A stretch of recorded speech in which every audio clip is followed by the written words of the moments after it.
If there was one thing this woman took more seriously than life itself, it was the parking lot. For her, every parking space, every sidewalk, and every inch of asphalt was sacred. If someone stopped out of line, even by half an inch, they could expect an annoying notice stuck on the windshield in less than 5 minutes. She patrolled. Patrols. The woman went out every morning with a notepad, exaggerated sunglasses, and a giant coffee cup in her hand, ready to check on any unfortunate who dared to park a car where they shouldn't have. The whole condominium already knew how it worked. It was rule number 1. Don't challenge the queen of the asphalt. But that day was different. On that particular morning, while doing her morning tyranny circuit, she suddenly stopped. Her lips puckered. Her eyes narrowed. Something was out of place. There, standing at the curb, was a car she didn't recognize, a black sedan, with no stickers, no visible identification, as if it had simply appeared there overnight. What's worse, there was no condominium sticker on the window. For her, this was a crime of the highest order. The car could have been perfectly parked, not blocking the road, not obstructing anyone, but that didn't matter. In her mind, it was a personal affront. She approached the vehicle, inspecting it as if she were defusing a bomb. She touched the window, looked inside, even tried to see if anyone was there. Nothing. Who would dare park without her permission? Without wasting any time, she picked up the phone and called the tow truck service she had already bookmarked. Yes, this woman had a direct contact with the tow truck. "I need a car towed immediately," she said, in the voice of someone who thought she was coordinating a SWAT operation. "It doesn't belong to any resident, and it's taking up undue space." The attendant, probably used to this kind of call, simply confirmed the request and said that the truck would be there in a few minutes. She smiled. In her mind, this was justice being done. She had no idea what a bombshell she was about to explode. The woman was in a kind of trance of superiority as she waited for the tow truck to arrive. She crossed her arms and stood on the sidewalk, staring at the parked car as if she were about to see an enemy defeated. It was her condominium, and no one could break the rules there without suffering the consequences. The neighbors passed by, looked at the scene, and knew that trouble was coming. No one dared interfere when this woman went into parking lot sheriff mode, so they preferred to just watch from afar, waiting for the show. It wasn't long before the tow truck appeared. A noisy old truck came around the corner, stopping right next to the invading car.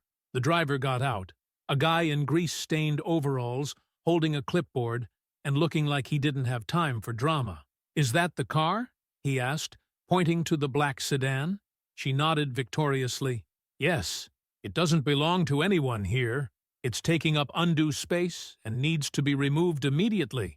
The tow truck driver shrugged, opened the tool compartment, and started preparing the cables to tow the vehicle. The woman was so excited that she even took out her cell phone to take a picture of the glorious moment. Finally, the condominium would be in order again. She didn't notice that a man was watching her from across the street, tall, with sunglasses, arms crossed, and an expression that was a mixture of confusion and irritation. He stood still for a few seconds, as if he couldn't believe what he was seeing. Then he pulled a radio out of his pocket and said something inaudible. It was then that the situation began to change. The tow truck driver was already lifting the car when the man crossed the street with firm steps. He stopped in front of the woman and asked, with a dry tone, "May I ask what the hell is going on here?" She didn't even blink. "We're removing an illegally parked car. The condominium has strict rules, and this vehicle doesn't belong to any resident." The man took off his sunglasses, revealing a look so sharp it could cut through concrete. "This car belongs to the police." The sentence hung in the air for a few seconds. It blinked. Then she blinked again, her brain trying to process the information like a crashed computer. "What?" The man then pulled a badge from his pocket and raised it to her face. "I'm a detective, and this is an unmarked police car." The blood disappeared from her face. The neighbors, who had previously watched the scene with a mixture of boredom and amusement, were now completely motionless. She had a police car towed away. The police! The tow truck driver stopped what he was doing, looked at the detective, then at the woman, and finally at the car that was already being lifted. "So, it's not for towing?" he asked, trying to figure out if he was still going to get paid for the job. The detective ignored the question and turned his gaze to the woman, now visibly nervous. "Who authorized you to do this?" She swallowed. For the first time in her life, she didn't have a ready answer. Her mouth opened and closed a few times, as if trying to find a way to explain the inexplicable. But how on earth can you justify towing a police car because it didn't have a condominium sticker? I'm the president of the HOA. It's my duty to maintain order here." The detective frowned, clearly incredulous at what he was hearing. "And you thought that towing a police car was part of that duty?" The woman opened her mouth to reply, but nothing came out.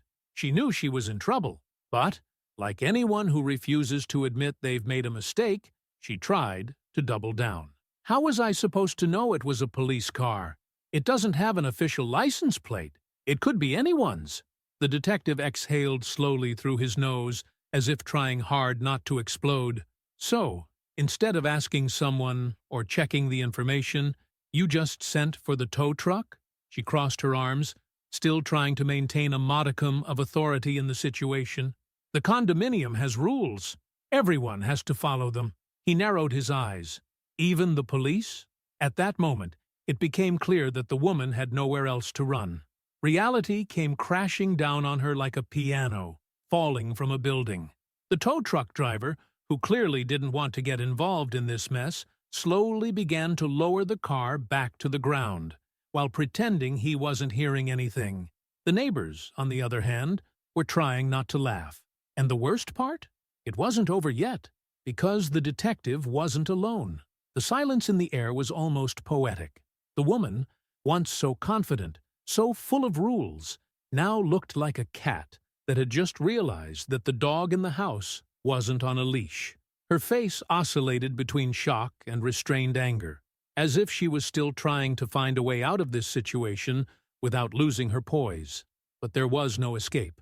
The detective was still standing there, arms crossed, staring at her as if he were analyzing a crime in progress. The tow truck driver, for his part, lowered the car back onto the asphalt with the patience of someone who has seen people make a lot of mistakes in their lives. And the neighbors? Oh, they were delighted. Some had even taken out their cell phones to film, pretending they were just checking messages. But the truly magical moment happened when another police car came around the corner. This time, it was an official vehicle, with flashing lights and everything. The detective looked at her approaching and gave a weary sigh, as if he already knew that this was going to give him even more of a headache. The woman took a step back, her posture rigid, trying to appear in control of the situation. She wasn't. The car pulled up, and two policemen got out. One of them, a burly sergeant with a mustache who seemed to have seen more absurdities than anyone else, looked directly at the detective. "Is this where you tried to steal a police car?" The question was said with such sarcasm that one of the neighbors let out a muffled chuckle. The detective pointed with his thumb at the woman next to him.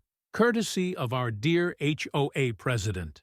The sergeant slowly turned his head towards her, like a shark smelling blood. "Oh, so it was you?" She took a deep breath, trying not to look nervous. "I just followed the rules of the condominium."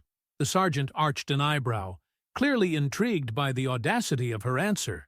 "Do the condominium rules include squealing on unmarked police cars?" She pressed her lips together. "I didn't know it was a car. If it had been identified as an official car, this wouldn't have happened."